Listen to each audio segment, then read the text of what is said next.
दामोदर देश यात्रा के तरफ से आज हमको अवसर प्रदान किया गया श्रीमद् भागवतम पर विचार करने के लिए हम उनके प्रति आभारी हैं। हम लोगों को श्रीमद् भागवतम के 10वें स्कंध के 67वें अध्याय के श्लोक 17 से 22 तक पढ़ना है। हम लोग एक बार श्लोक का उच्चारण करेंगे, उसका अनुवाद पढ़ेंगे और शब्दार्थ भी बोल लेंगे। आप लोग पीछे से बोलने का प्रयास कीजिए। ओम नमो भगवते वासुदेवाय।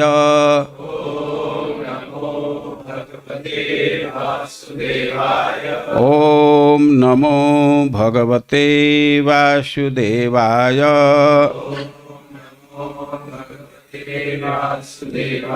ओम नमो भगवते वासुदेवाय।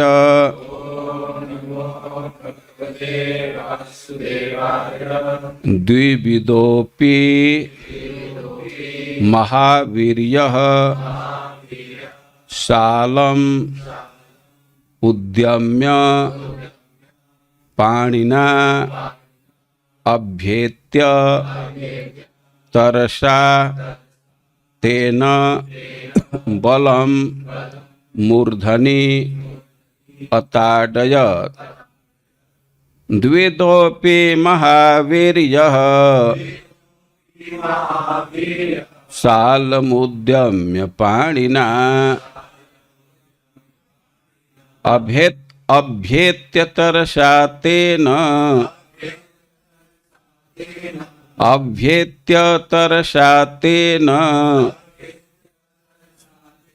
बलं मूर्धन्यताडयत्। द्विविदोऽपि महावीर्यः सालमुद्यम्य पाणिना अभ्येत्य तरसा तेन बलं मूर्धनि अताडयत्। द्विविदः द्विविद अपि भी महान वीर्यः बल वाला सालम वृक्ष को उद्यम्य उठाकर पाणिना अपने हाथ से अभ्येत्य पास आकर तरसा तेजी से तेन उससे बलम भगवान बलराम को मूर्धनि सिर पर अताडयत मारा। अनुवाद। बलशाली द्विविद भी युद्ध करने के लिए आगे बढ़ा। एक हाथ से साल का वृक्ष उखाड़कर वह भगवान बलराम की ओर दौड़ा और उनके सिर पर उस वृक्ष के तने से प्रहार किया। तम तो संकर्षणो मूर्धनि पतंतम अचलो यथा प्रतिजग्राह बलवान सुनंदेना हनच्यतम। किंतु भगवान संकर्षण पर्वत के जैसी अचल बने रहे और अपने सिर के ऊपर गिरते हुए लट्ठे को यूं ही दबोच लिया। तब उन्होंने द्विविद पर अपनी सुनंद गदा से प्रहार किया। मुसलाहत मस्तिष्को विरेजे रक्त धारया गिरिर यथा गैरिकया प्रहारम नानु चिंतयन् पुनरन्यम समुत्क्षिप्य कृत्वा निष्पत्र मोजसा तेना हनत सुसंक्रुद्ध स्तम बल सतदाक्षिणत् ततन्यो न रुषा जघ्ने तम चापि सदताक्षिणत् खोपड़ी पर भगवान की गदा से चोट खाकर देवेद रक्त की धार बहने से उसी तरह से शोभित हो रहा था जिस तरह कोई पर्वत गेरू से सुंदर लगने लगता है। उसके घाव की चिंता न करके दूसरा वृक्ष उसने घाव की चिंता न करके दूसरा वृक्ष उखाड़ा, बलपूर्वक उसकी पत्तियां अलग की और पुनः भगवान पर प्रहार किया। अब भगवान बलराम ने क्रुद्ध होकर वृक्ष के सैकड़ों टुकड़े कर डाले। इस पर द्विविद ने दूसरा वृक्ष हाथ में लिया और उसके पश्चात बहुत ही रोषपूर्वक भगवान पर प्रहार किया। भगवान ने इस वृक्ष के भी सैकड़ों खंड कर डाले। एवं युध्यन भगवता भग्ने भग्ने पुनः पुनः आकृष्य सर्वतः वृक्षा निर्विक्षम अकरोद्वनम। इस तरह भगवान से युद्ध करते देवेद जिस भी वृक्ष से भगवान पर प्रहार करता उसके बारंबार विनष्ट हो जाने पर वह चारों ओर से तब तक वृक्ष उखाड़ता रहा जब तक जंगल वृक्ष विहीन नहीं हो गया। जगत गुरु श्रील प्रभुपाद की।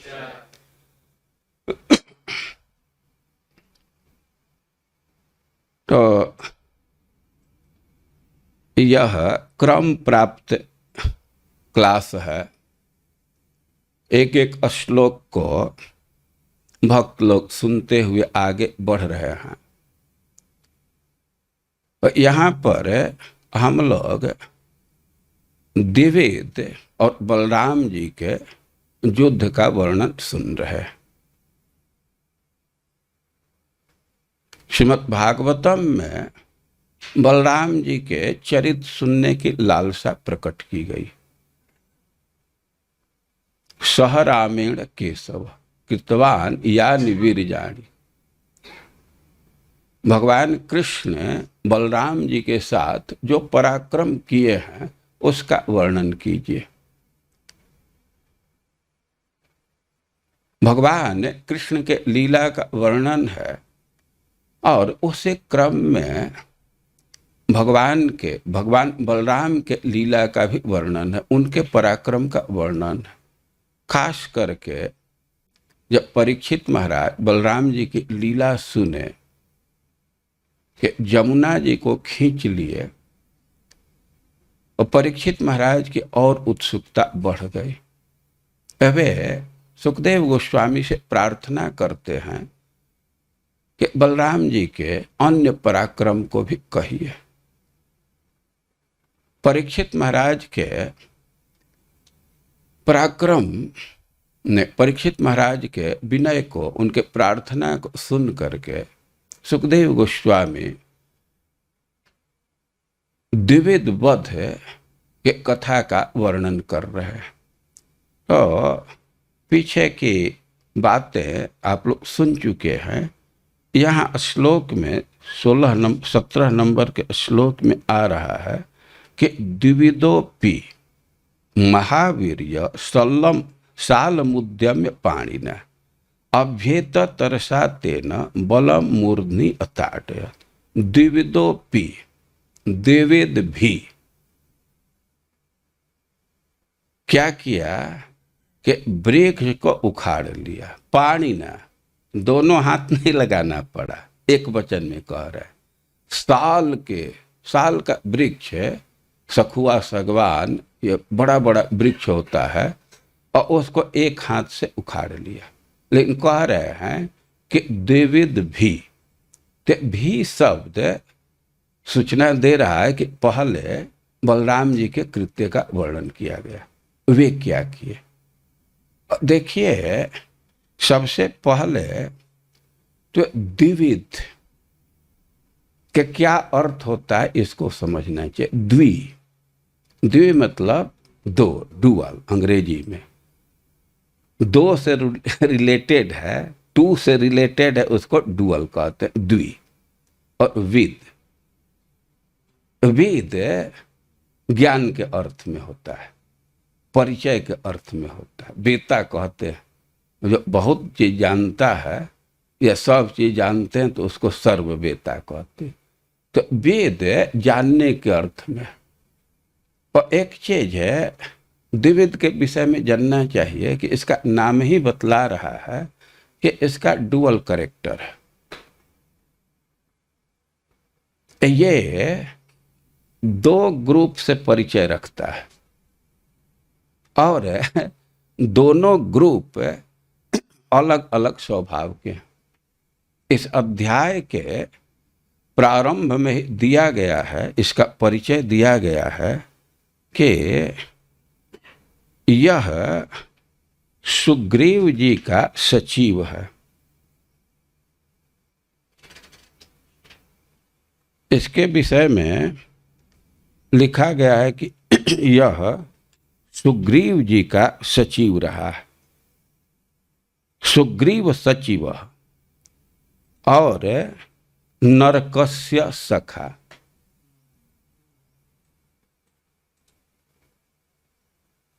इसका पोस्टिंग हुआ है सुग्रीव जी के यहाँ सचिव पद पर। उनका मंत्री है, एडवाइजर, सलाहकार है। और फ्रेंडशिप किससे रखा है? नरक से। अब नाम ही बतला रहा है कि उसका क्या कैरेक्टर होगा, नरक। उसको भौमासुर भी कहते हैं, इसलिए कि भूमि का पुत्र है।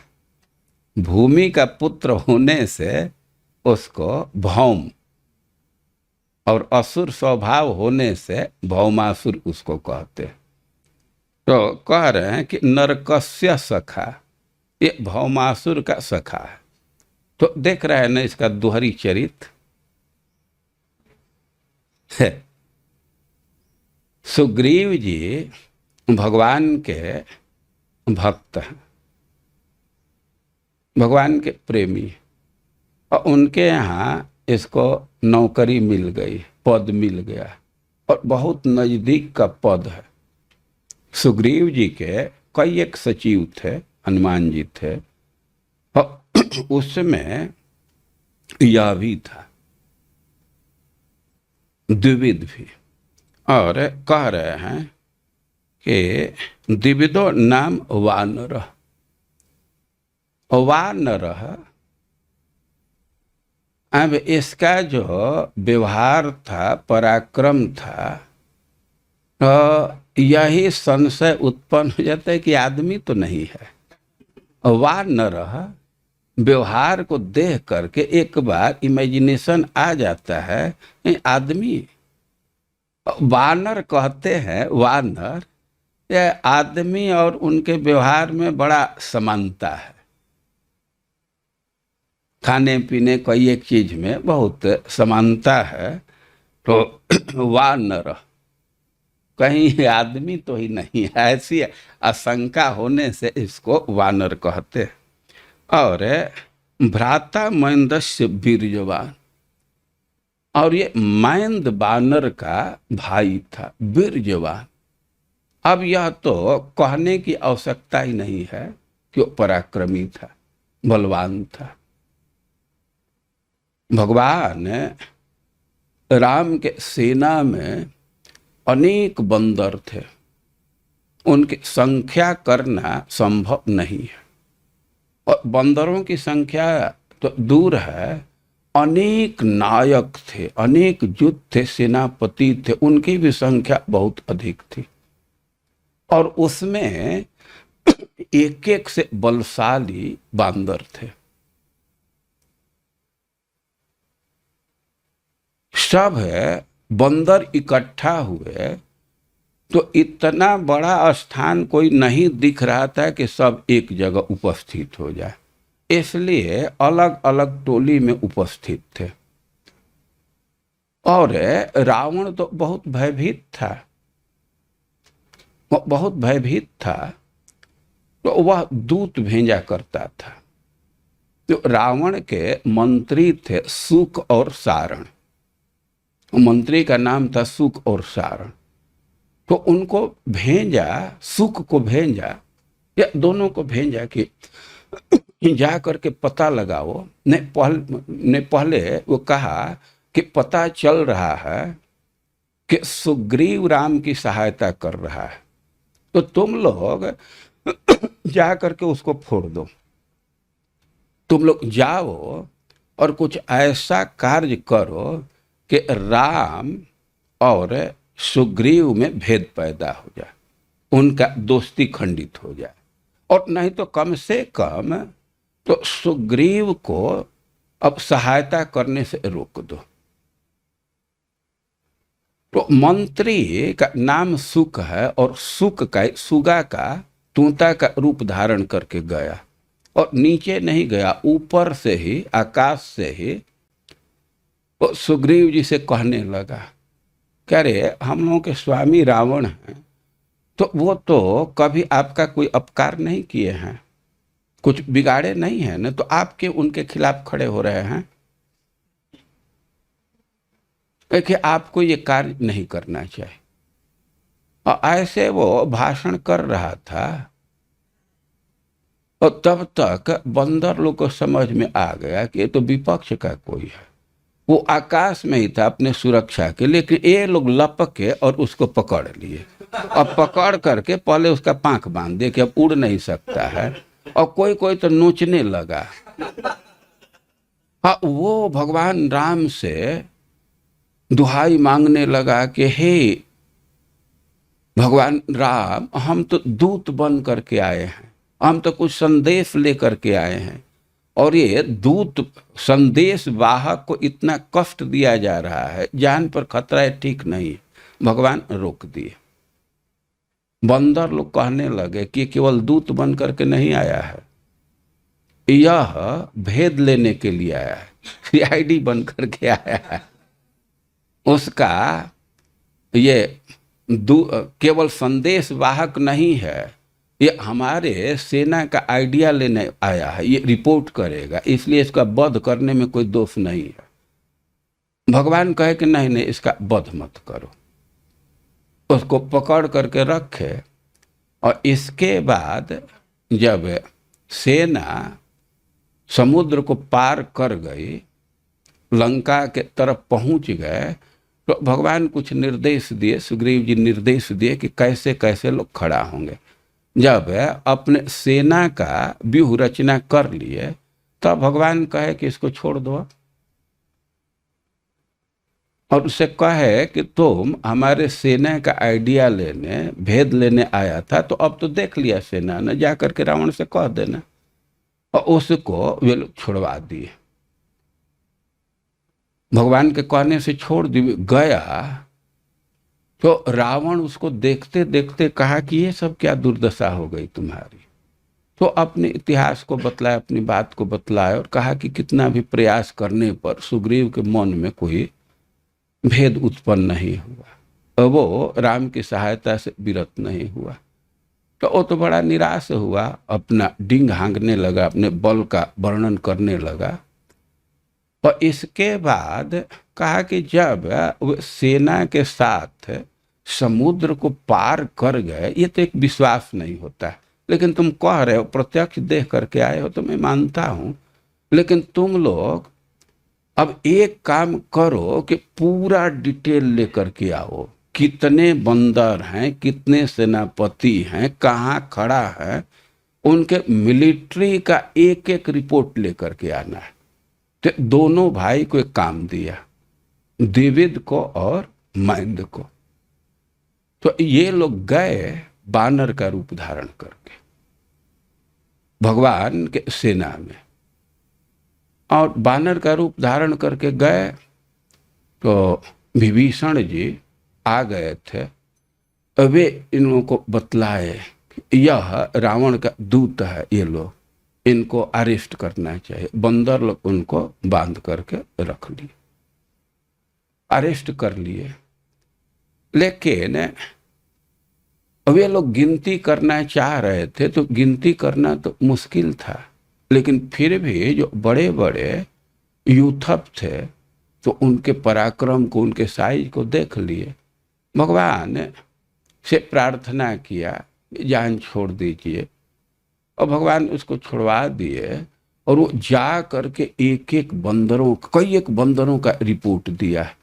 पहले तो रावण को विश्वास नहीं हो रहा था, वो पहले तो डांट दिया, फिर उसके मन में भी भय हो गया और ऊंचे स्थान पर अपने अटारी पर चढ़ गया और वहां से देखने लगा तो वास्तव में असंख्य बंदर थे और रावण देख रहा है। और ये सूक और सारण बंदरों का परिचय दे रहे हैं। तो उसी क्रम में द्विविद और मैंद का भी परिचय दिए, कई एक बंदरों का परिचय दिए हैं। तो इनके पराक्रम का वर्णन किए हैं, इनके स्थिति का वर्णन किए हैं। तो वास्तव में ये जो दो बंदर हैं, मैंद और द्विविद, वीर जवान, बड़े ही शक्तिशाली हैं और ये सुग्रीव जी के सचिव हैं, सुख सारण दिखा रहे हैं। और इनका जन्म या रूप देवता जैसा है और गंधर्व के अंश से जन्म लिए। तो ये लोग बड़े ही पराक्रमी हैं, वीर जवान। इनका साइज भी बहुत ऊंचा है और बहुत शक्तिशाली है और ये बहुत श्रेष्ठ है। वास्तव में इस संसार में तो ये आ गए हैं और कुछ भगवान की इच्छा से। इनका जो ओरिजिनल पोजीशन है तो ये भगवान राम के आवरक मूर्ति है। देखिए, कोई भी मंदिर है तो भगवान का श्री विग्रह होता है, एक मुख्य डीटी होता है और इसके साथ और भी डीटी होते हैं। जैसे हम लोग राधा श्याम सुंदर में देखते हैं तो राधा श्याम सुंदर मुख्य, उसके साथ कुछ सखियां हैं। कई एक मंदिरों में कई एक डीटी होते हैं तो उसको हम समझते हैं कि आवरक मूर्ति कहा जाता है। तो द्विविद और मैंद की यह स्थिति है कि ये लोग वैकुंठ में भगवान के राम के आवरक मूर्ति है, मतलब भगवान के मूर्ति के साथ इनका भी मूर्ति स्थापित है और इनकी भी पूजा होती है। ये ऐसे महान व्यक्ति हैं। लेकिन ये लोग जब एक अंश से बंदर के रूप में जन्म लिए और ये भगवान की सेवा तो किए, लड़ाई किए, लेकिन लक्ष्मण जी के प्रति इनके मन में अभाव था, लक्ष्मण जी के प्रति सम्मान नहीं था।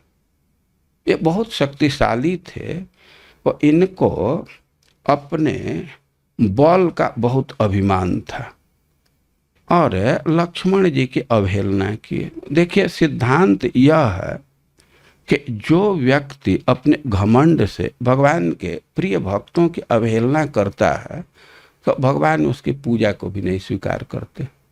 जो निरंतर भक्ति भाव से भगवान को पुकारता है तो उसके हृदय में डेरा जमा देते, वहां से हटते नहीं है। वो संसार को दिखाना चाहते हैं कि हम अपने प्रेमी भक्तों के अधीन हैं। तो सर्टिफिकेट दिखाने के लिए, अधीनता का सर्टिफिकेट दिखाने के लिए वे हृदय से निकलते नहीं।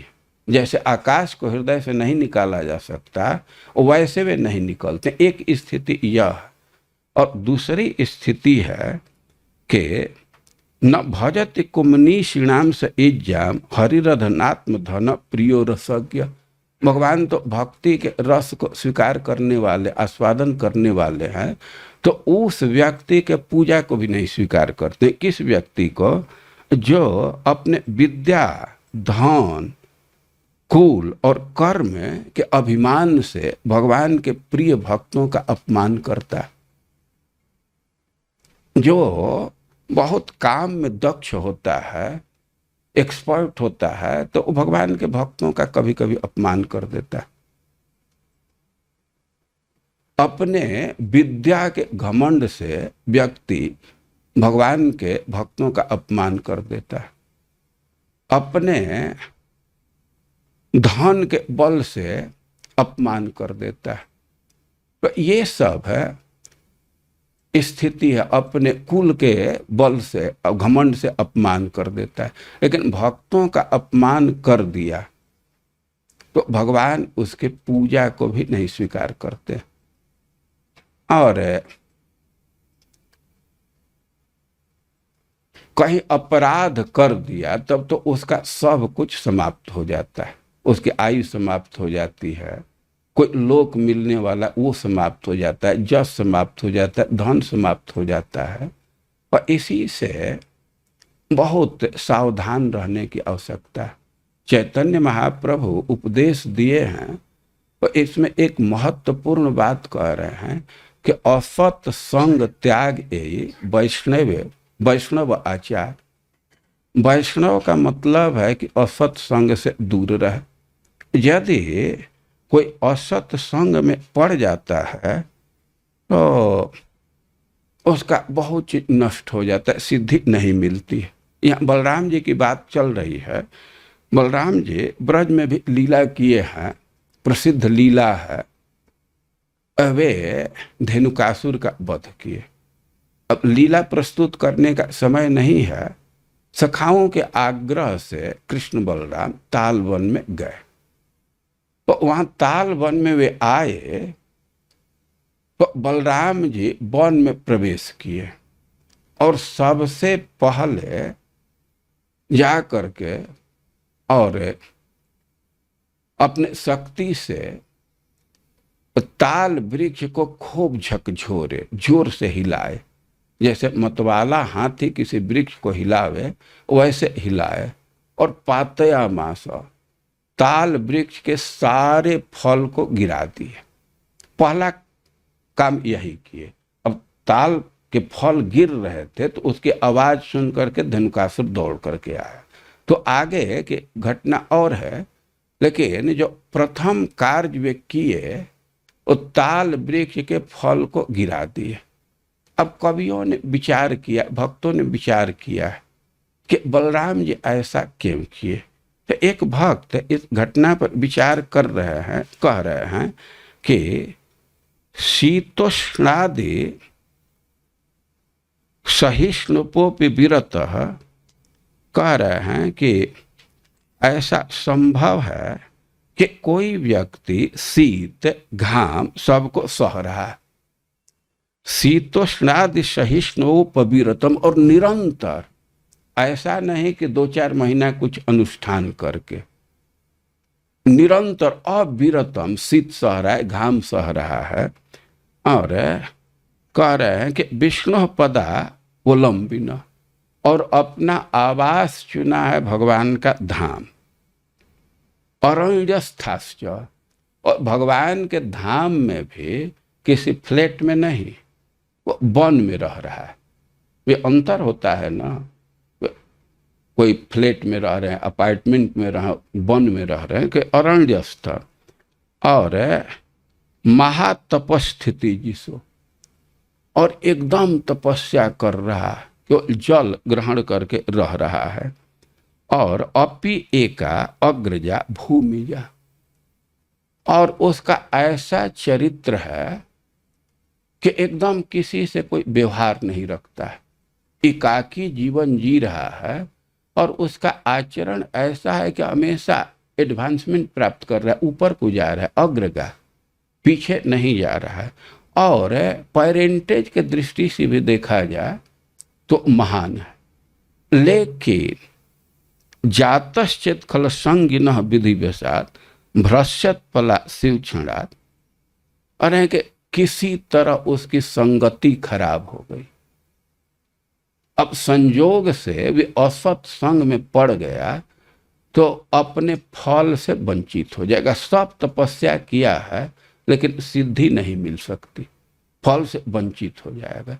मानो इसी सिद्धांत की स्थापना के लिए, इसी बात को शिक्षा देने के लिए सबसे पहले बलराम जी गए और ताल वृक्ष के फल को गिरा दिए।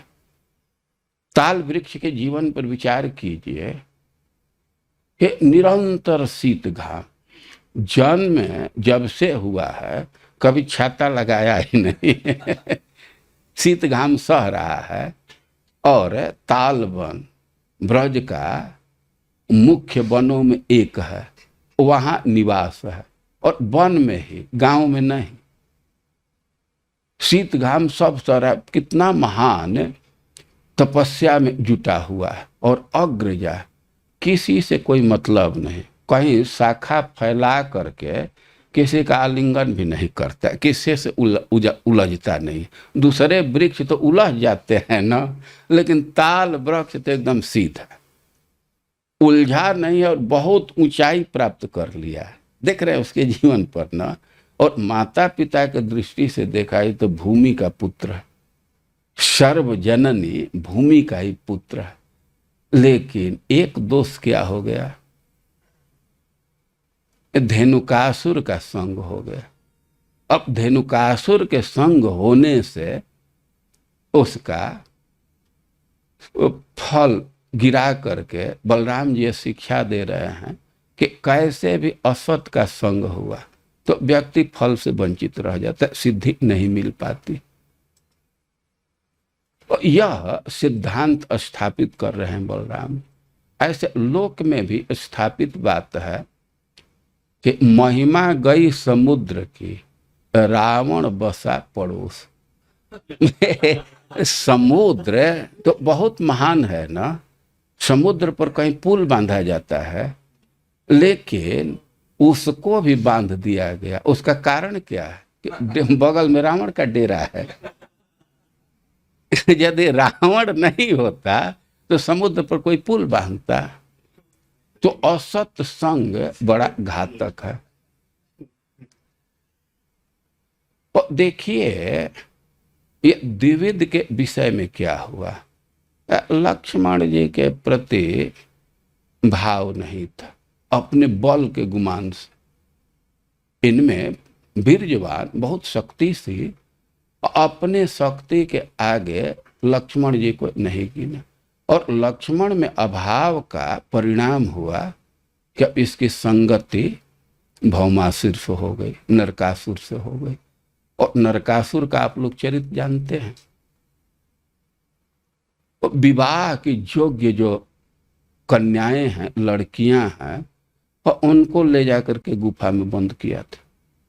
एक दो को नहीं, 16,100 लड़कियों को बंद किया था। और भगवान उनको छुड़ाए। तो भौमासुर का यह चरित्र है, और इसके साथ इसका दोस्ती हो गया। तो अब उसका प्रभाव आ गया। बलराम जी अपने प्रियाओं के साथ विहार करने के लिए गए, तो यह उत्पात करने लगा।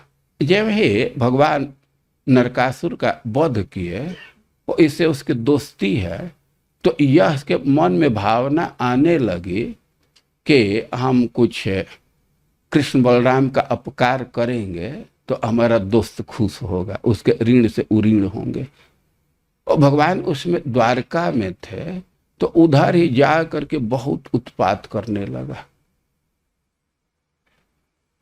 तो वृक्ष कबार कबार करके फेंक देता था, कितने मकान ढह जाते थे, पत्थर फेंकता था, और इतना उसको शक्ति थी कि कभी कभी समुद्र में उतर जाता था, और समुद्र में खड़ा होकर के अपने अंजलि से इतना पानी वो बाहर करता था कि उसी से कई कोस में बाढ़ आ जाता था, इतनी उसकी शक्ति थी।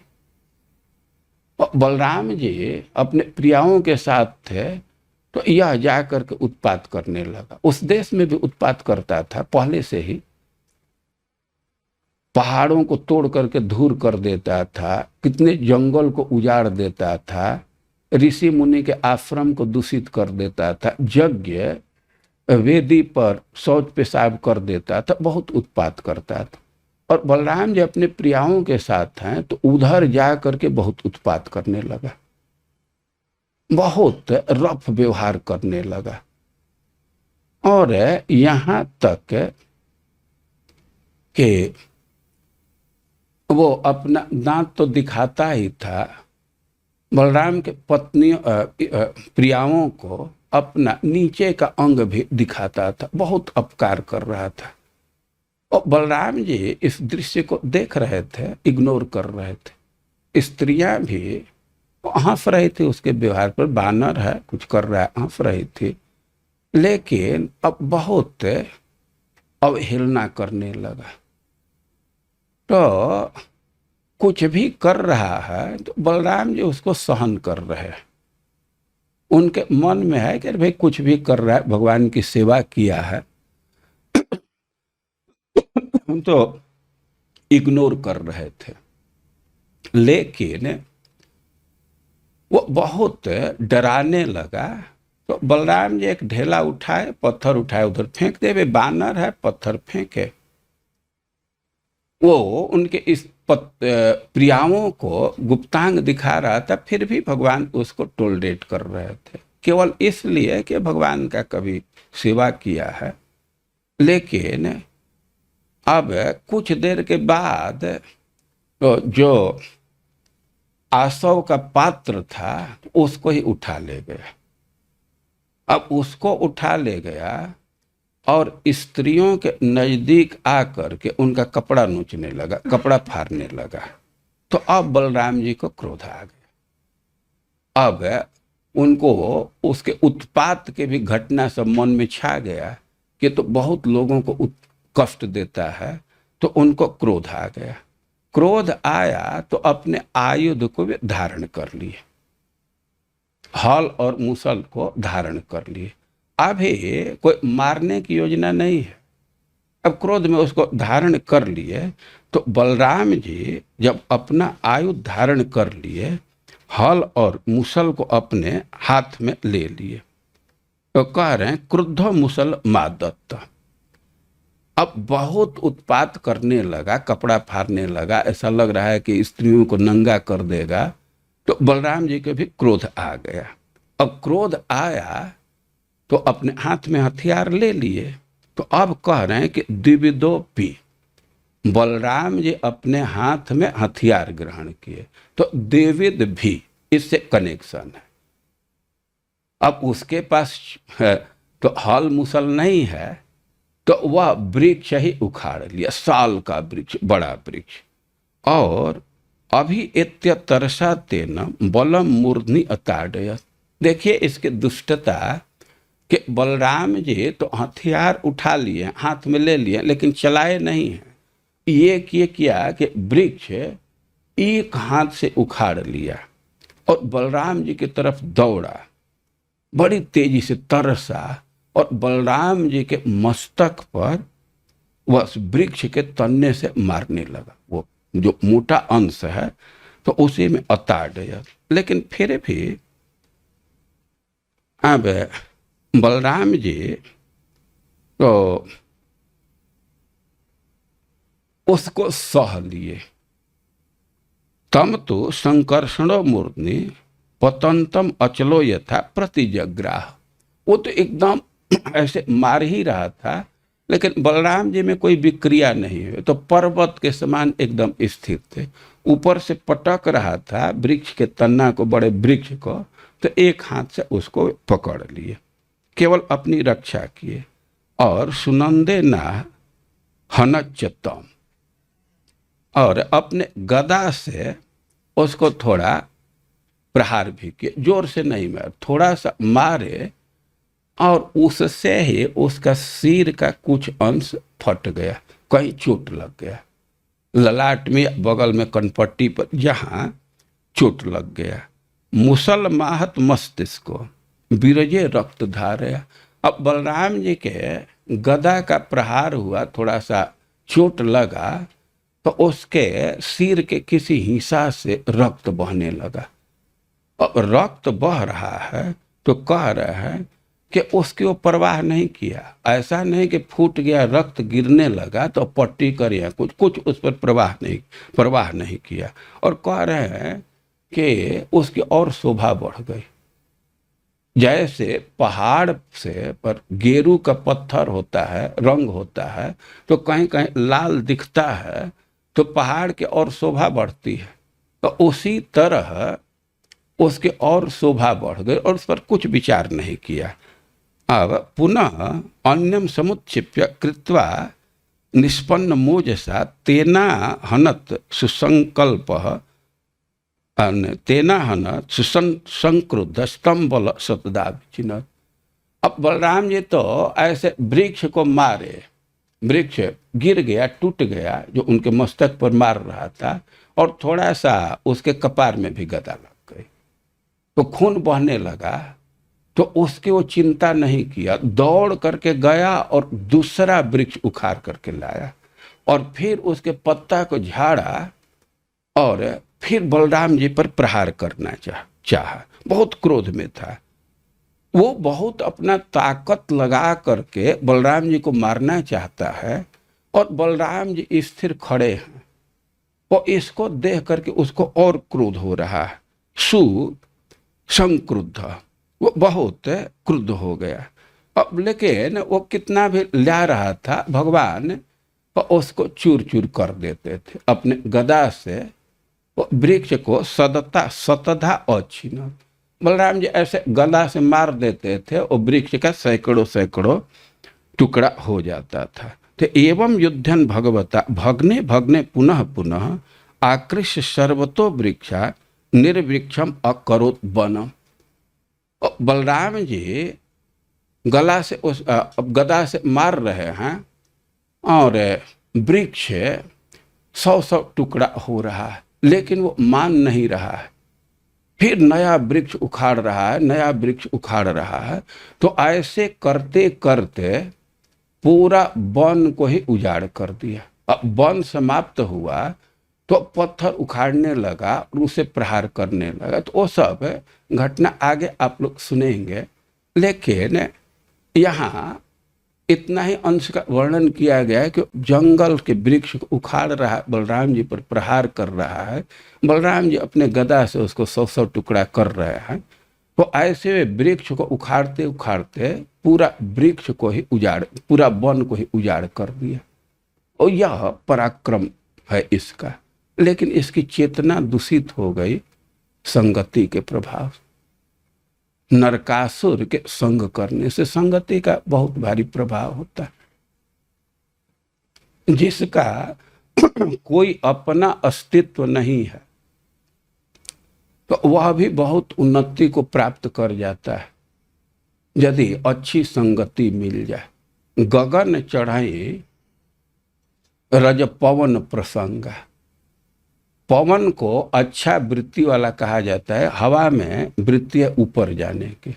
एक धूल जिसका कोई अस्तित्व नहीं है, उसका भी हवा का संग हो जाता है तो वह आकाश में चला जाता है।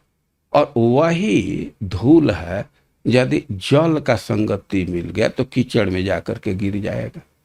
जल को नीच कहा गया इस अर्थ में कि जल की प्रवृत्ति देखे होंगे हमेशा नीचे जाने के, तो संगति का प्रभाव होता है। और द्विवेद भगवान का सेवक था, लेकिन लक्ष्मण जी में अभाव बुद्धि करने से और नरकासुर का संग करने से इसकी वृत्ति बिगड़ गई और लोक में बहुत बहुत उत्पात खड़ा किया, लेकिन बलराम जी इसका वध किए। तो ये सब बातें इस अध्याय में है। अब संगति का बहुत महत्व है, इस पर एक दो चीज और ध्यान देना चाहिए। श्रीमद् भागवतम में युधिष्ठिर महाराज प्रश्न किए कि गृहस्थों का कैसा उद्धार होगा, वे कैसे मोक्ष को प्राप्त करेंगे। तो नारद जी कई एक चीज बतलाए और उसमें वे भक्तों के संग की बात कहे हैं और इसके साथ यह भी कहे हैं कि गृहस्थ का कर्तव्य है कि पुण्य देश और पुण्य काल का सेवन करे। कोई पुण्य तिथि आता है तो उस पर उसको विशेष कृत्य करना चाहिए, और जो पुण्य देश है तो उसका सेवन करना चाहिए, उसकी यात्रा करनी चाहिए। और भगवान राम अवतार ग्रहण किए और कई एक स्थानों पर निवास किए। तो जहाँ भगवान निवास किए हैं तो सबसे पुण्य स्थान वह। तो यह कर्तव्य बनता है कि हम उन स्थानों का सेवन करें। तो अभी 2 दिन के बाद एक यात्रा का आयोजन है, रामायण यात्रा। भगवान राम जिन जिन स्थानों पर निवास किए हैं तो उनका सेवन करने का अवसर मिलेगा। तो बहुत सौभाग्य का विषय है, बहुत मन में उत्साह रखना चाहिए कि हम लोग अयोध्या जाएंगे, भगवान जहाँ जन्म लिए, माता पिता के स्नेह का आस्वादन किए, माता पिता के वात्सल्य को पुष्ट किए, और उसके बाद वे बक्सर गए।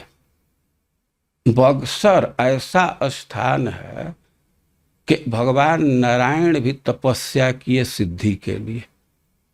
वो ऐसा स्थान है कि भगवान राम कई एक विद्या वहाँ सीखे, वे अस्त्र विद्या बक्सर में सीखे। वो गंगा जी के तट पर है, नज़दीक में सरजू जी का संगम है, और इसलिए बहुत ही महत्वपूर्ण स्थान है, बहुत पवित्र स्थान है। और चित्रकूट में भगवान निवास किए। तो ये सब स्थान आएंगे। जनकपुर जहाँ भगवान का विवाह हुआ, सीतामढ़ी जहाँ सीता देवी का जन्म हुआ, तो इससे सत्र में ये जो हम लोगों का यात्रा है, इन स्थानों का सेवन का अवसर मिलेगा, और अंततः गया जी जाने का अवसर मिलेगा। और गया जी में भगवान राम गए थे पिंडदान करने के लिए, और गया की सबसे बड़ी विशेषता है कि चैतन्य महाप्रभु का भी गुरु स्थान है। चैतन्य महाप्रभु को अपने गुरु से वहीं भेंट हुई और प्रेम प्रकाशित वहीं से हुआ। चैतन्य महाप्रभु के जीवन में अद्भुत परिवर्तन ला दिया गया की यात्रा। उनका स्वभाव ही बदल गया। सब नवद्वीप के वासी बड़े आश्चर्य में पड़ गए कि इतना उच्छृंखल व्यक्ति ये साधु कैसे बन गया। तो इन सब स्थानों का बहुत बहुत महत्व है। तो अभी जो यात्रा जाएगी दामोदर देश के रामायण यात्रा, तो इन सब स्थानों को हमको सेवन करने का अवसर मिलेगा। हरे कृष्ण।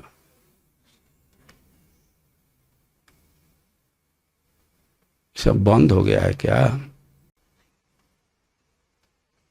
एक प्रश्न है कि अभी संघ के विषय में चर्चा हुई। हम लोग भी ऑफिस में जाते हैं और कभी भक्तों के साथ रहते हैं। द्विविध का आंशिक चरित्र धारण कर रहे हैं। हम लोग कैसे संघ के दोष से बचे, क्या करें भाई? ऐसा लग रहा है कि द्विविध के चरित्र का कुछ अंश में आ रहा है, तो उसका त्याग कर देना चाहिए ना। ये भक्ति का कोई आदर्श तो नहीं है कि भक्ति भी कीजिए और ऑफिस में जाइए, असत लोगों के साथ रहिए। यह कोई आदर्श नहीं है। भक्ति का आदर्श है सर्व त्याग करी कर कृष्णेर भजन। सब कुछ छोड़ करके भगवान की भक्ति करनी चाहिए। जो सब कुछ छोड़ करके, नौकरी छोड़ करके और छोड़ करके वृंदावन आ करके भजन करे, वो बेवकूफ है। उनके पास बुद्धि है ना। तो स्टैंडर्ड यही है। सबसे अच्छी बात तो यही है कि सब कुछ छोड़ करके भगवान की भक्ति की जाए। लेकिन इसमें एक कठिनाई भी है कि शरीर से ऑफिस नहीं जाएंगे, नौकरी छोड़ देंगे और मन से वही सोचते रहेंगे। तो इसको भगवान गीता में मिथ्याचार कहा। और इसलिए वह चेतना आ जाना चाहिए कि एक बार त्याग किए तो फिर उधर मन न जाए। कौन?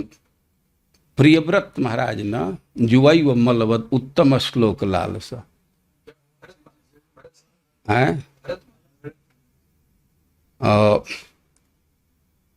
राजर्षि भरत, वे त्याग किए तो कभी सोचे नहीं। जैसे हम लोग मल त्याग करते हैं तो उसकी चिंता नहीं करते। लेकिन जब तक उस स्तर को नहीं प्राप्त किए हैं तो भाई अब नौकरी करते हुए, घर गृहस्थी करते हुए भक्ति कीजिए। लेकिन अब देखिए, जहाँ कोई खतरा है तो वैक्सीनेशन लगवा रहे हैं ना, संक्रमण का भय है तो ऑफिस तो अब खोल रहे हैं, लेकिन कुछ कुछ उपाय लगाए, वैक्सीनेशन कर रहे हैं। वैसे ही श्रील प्रभुपाद जी लिखे हैं कि भगवान का प्रसाद ग्रहण करना यह वैक्सीनेशन के समान, वैक्सीन के समान। तो असत के समाज में जा रहे हैं तो अपने सुरक्षा का ध्यान रखना चाहिए, अपने चेतना को अपने से ही सुरक्षित रहने के लिए भी सक्रिय रहना चाहिए। देखिए, आप चलते हैं कार लेकर के, वर्षा होने लगती है तो दृष्टि बाधित होने लगती है, तो कार में व्यवस्था रखे है ना वाइपर का, शीशा को साफ करता है। तो उसी तरह अब हम सब कुछ त्याग नहीं सकते। ऑफिस में जाना है, असत लोगों के बीच में जाना है तो एक तैयार होकर के जाना चाहिए। अपनी चेतना को सुरक्षित रखने के लिए अपने से सक्रिय रहना चाहिए, हमेशा सावधान रहना चाहिए कि उनकी चेतना का प्रभाव हम पर न आए। तो मजबूरी है हमारी, वह स्थिति नहीं है कि पूरा पूरा त्याग कर सके, तो कुछ टैबलेट ले करके जाना चाहिए। जो कोई समस्या है, बीपी है, क्या है, तो लोग टैबलेट रोज खाते हैं। रोज भक्तों के संग से नित्यम भागवत सेवया उतनी शक्ति मिल जाती है कि वो असत समाज में भी जा करके बहुत प्रभावित नहीं होंगे। अपना टैबलेट खाते रहना चाहिए, तभी उस असत संग से बचेंगे। वह है भगवान के कथा कीर्तन करना, भक्तों का संग करना। भगवान यही उपदेश दिए, मदवार्ता जात जामाना न बंधाय गृहस्मृता। समय कथा कीर्तन में बीतता है तो गृहस्थी भी बंधन का कारण नहीं होता है। और जो ऑफिस में भी जा रहे हैं तो भावना होनी चाहिए कि भगवान हमको गृहस्थी में डाले हैं, सृष्टि पालन करना उनका काम है, तो एक परिवार का पालन का जिम्मेवारी हमको दिए हैं, तो उसका हम निर्वाह कर रहे हैं। तो एक अपने चेतना का निर्माण करना चाहिए, और उस चेतना में रहेंगे तो असत्संग का प्रभाव कम होगा। हम यह नहीं कह रहे हैं कि नहीं होगा, कम प्रभाव पड़ेगा। देखिए, भगवान तो मनुष्य जाति को शिक्षा देने के लिए ही मनुष्य समाज में अवतरित हुए। रावण का वध करने के लिए अवतार ग्रहण किए, यह भी सत्य है, लेकिन उससे भी अधिक महत्वपूर्ण है मर्त्यावतारस तो मर्त्य शिक्षण। मनुष्य जाति को शिक्षा देने के लिए अवतार ग्रहण किए। तो भगवान कई एक लोगों के साथ अपने संबंध का निर्वाह किए, लेकिन खास करके जो पत्नी के रक्षा की बात है तो इसको स्थापना के लिए वे लीला किए। वास्तव में सीता जी का विरह उनसे कभी नहीं हुआ, और सीता जी के अभाव को पूर्ति दूसरे लक्ष्मी को प्राप्त करके कर सकते थे, लेकिन विवाह की मर्यादा को दिखाने के लिए कितना कितना कष्ट सहे। राजा का पुत्र हो करके भी बंदर भालू से दोस्ती किए। तो विवाह के गरिमा को समझना चाहिए। एक बार किसी स्त्री का पाणी ग्रहण किए तो उसका निर्वाह होना चाहिए। और यह तो पुरुषों की शिक्षा है, अपने से दी है। और अब मनुष्य समाज में तो आधा स्त्री ही हैं, तो स्त्रियों को शिक्षा अपने प्रियतम जो सबसे घनिष्ठ व्यक्ति है उनकी पत्नी उससे दिलाए कि पति के आज्ञा का पालन करना चाहिए। और भी भाई के साथ और लोगों के साथ कैसे व्यवहार होना चाहिए, तो जरूर मर्यादा का वे स्थापना किए। तो हम लोगों को अधिक से अधिक उसका अनुसरण करने का प्रयास करना चाहिए। और भगवान जैसा तो कोई नहीं कर सकता, वो तो अकेले हैं, उनके समान कोई दूसरा नहीं है। लेकिन उस दिशा में जाने का प्रयास करना चाहिए। और जहाँ देश काल परिस्थिति की बात है तो उसके अनुसार सामंजस्य भी किया जा सकता है, लेकिन एक भूल नहीं होनी चाहिए।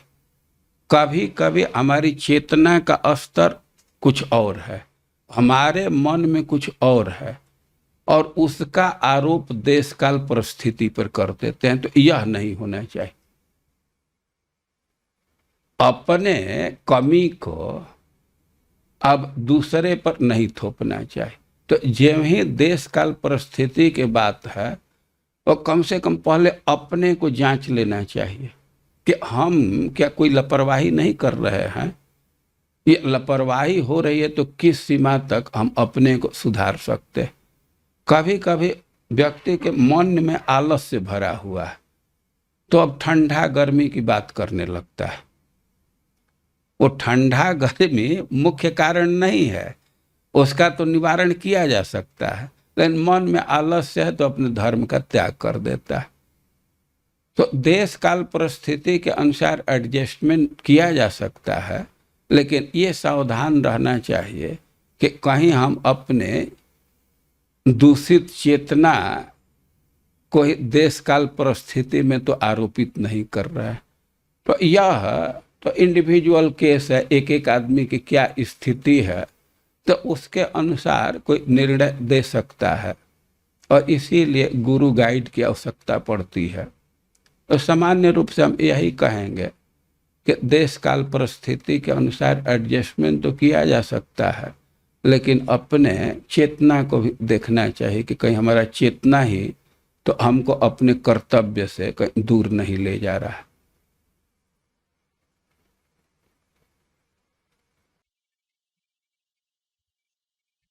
हाँ, प्रश्न है एक माता जी का कि हम किसी देवी देवता के मंदिर में जाते हैं तो हमको क्या करना चाहिए।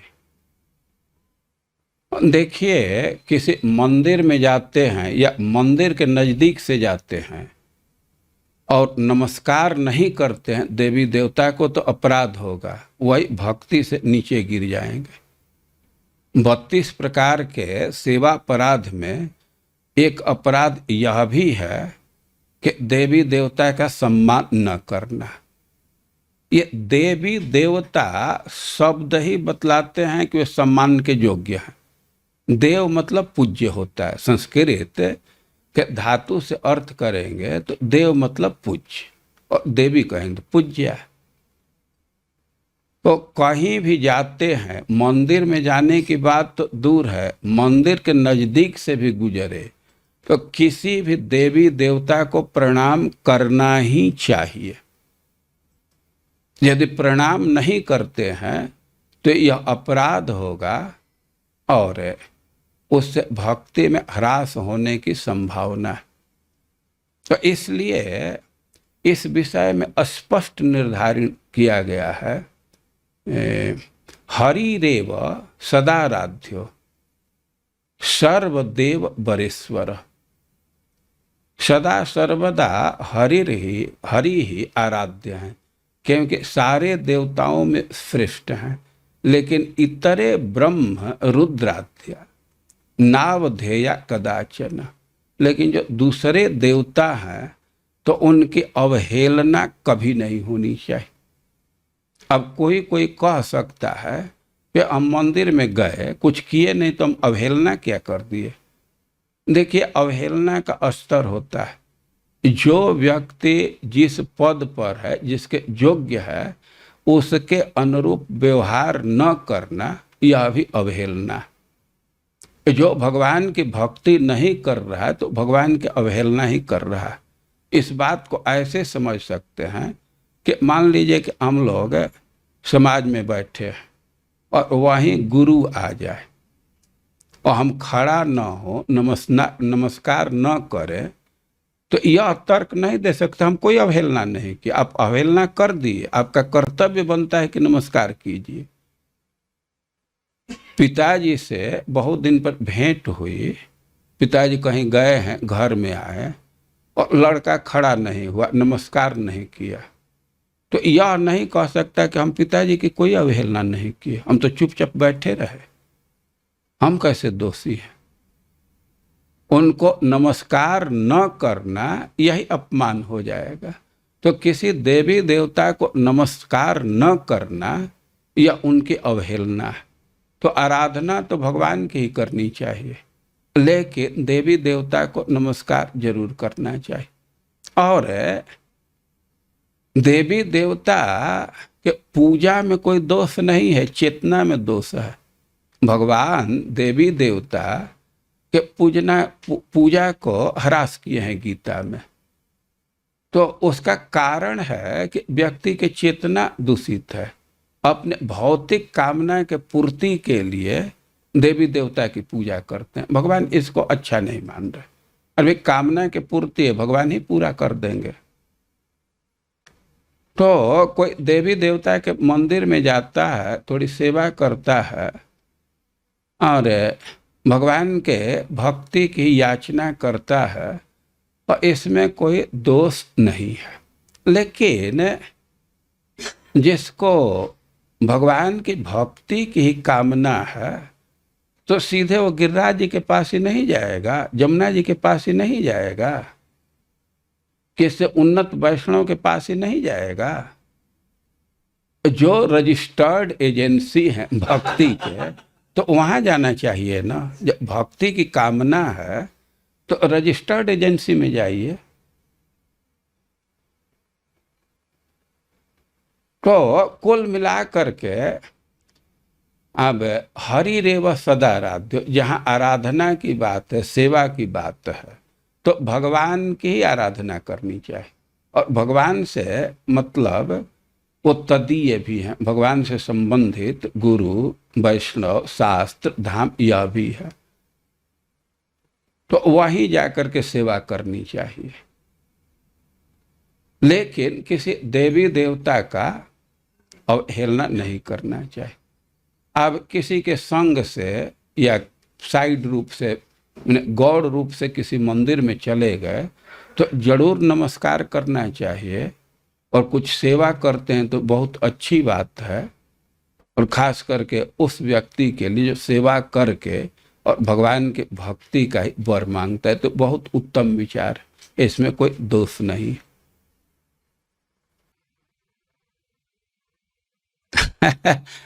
देखिए, ये जो लोग पूछते हैं ना, हमारे समझ से उनके मन में भक्ति ही केंद्रीभूत नहीं है, सेंट्रल पॉइंट भक्ति नहीं है। उनका और भी अपना सोशल पोजीशन है या उनकी अपनी वृत्ति है, तो वो लोग करें तो उसमें कोई, हम तो उसको खराब नहीं मानेंगे। लेकिन जिसको भक्ति की लालसा है तो आकर के वृंदावन में प्रसाद वितरण नहीं करेगा। या शुद्ध वैष्णव हैं, भगवान के भक्त हैं, या वहीं से ऑनलाइन डोनेशन देगा कृष्ण बलराम किचन में, तो यहाँ तो प्रसाद वितरण होगा। और कहने का हमारा आशय है कि एक नंबर पर प्रथम चॉइस, प्रथम विकल्प रखना चाहिए वैष्णवों की सेवा करने, उनको खिलाने का, मंदिर में प्रसाद, भगवान के मंदिर में प्रसाद वितरण का। दूसरे मंदिर में भी जा करके भगवान को भोग लगा करके प्रसाद वितरण कर रहे हैं तो ठीक ही है, कोई इसमें कठिनाई नहीं है। लेकिन अंतर समझना चाहिए। मैं यह नहीं कह रहा हूं कि ठीक है, ठीक ही है।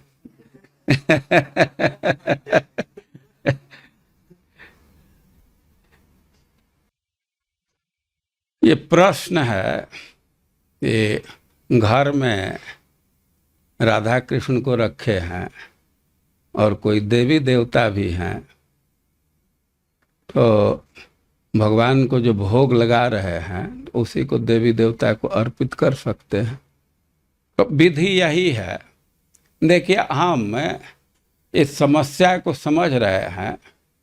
जो हम लोगों की संस्कृति है, तो देवी देवताओं का सम्मान करना वो उसका एक अंश है, और प्राय देवी देवता हैं तो उनका त्याग करना बहुत कठिन होता है। और इसमें कोई दोष नहीं है, लेकिन जो व्यक्ति भगवान के प्रेम को ही प्राप्त करना चाहता है, जो भगवान के प्रेम को प्राप्त करना चाहता है, और उसके लिए अनन्यता की आवश्यकता है। कभी कभी लोगों के मन में ये तर्क आता है कि भाई हमारे पास संसाधन है, भगवान की भी आराधना कर रहे हैं और देवी देवता की भी आराधना करें, तो इसमें कोई क्षति है? देखिए, अब आप लोग दुख मत मानिएगा। इस विषय में मैं बहुत भद्दा उदाहरण देता हूं।